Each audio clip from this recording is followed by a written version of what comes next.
इथं आल्याच्या नंतर मला अनेक प्रश्न पडले. त्यापैकी एक प्रश्न हा की ही जागा रिकामी का आहे. तर मी मयुरी मल्लीनाथ जायप्पा आणि आज आपण जाणार आहोत एका रहस्यमय ठिकाणी. हो, बरोबर ऐकलात.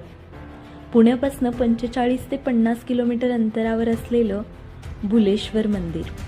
हे मंदिर अगदी आपल्या नावाप्रमाणेच भुरळ पाडणारं आहे. आणि इथे तशी दंतकथाही आहे की महादेवाला पार्वतीने आपल्या नृत्याने व सौंदर्याने भुरळ पाडली आणि भोळा हा शंकर भुलला, त्यामुळे इथे भुलेश्वर असे नाव पडले.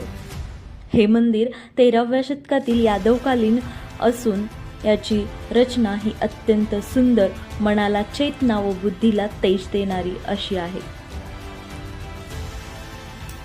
मंदिरात आत सभामंडपात गेल्याच्या नंतर ते तुम्हाला दिसेलच.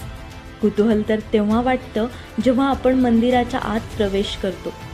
मंदिरात प्रवेश केल्याच्या नंतर सभामंडपात असलेला तो भव्य नंदी जणू शंकराच्या सेवेत काळानुकाळ अविरत आहे व एका पाठोपाठ एका भक्ताची हजेरी शंकरापुढे देतो आहे. त्यानंतर येते तिथली विशेष शिल्पकला आणि ती कलाकुसर. ते पाहून तर अगदी थक्क व्हायला होतं. केवढी ती सुंदर, अगदी क्षणोक्षणी मोहित करणारी व प्रत्येक कलेवर विचार करायला लावणारी. कदाचित तो अनुभव व आनंद शब्दात व्यक्त करणे कठीणच. तेथील चहूबाजूने येणारी हवा, तेथील शांततामय वातावरण अगदी मनाला ताजे बनवते. अनुभवली तर एक वेगळीच ऊर्जा आपल्याला तिथे पाहायला भेटेल.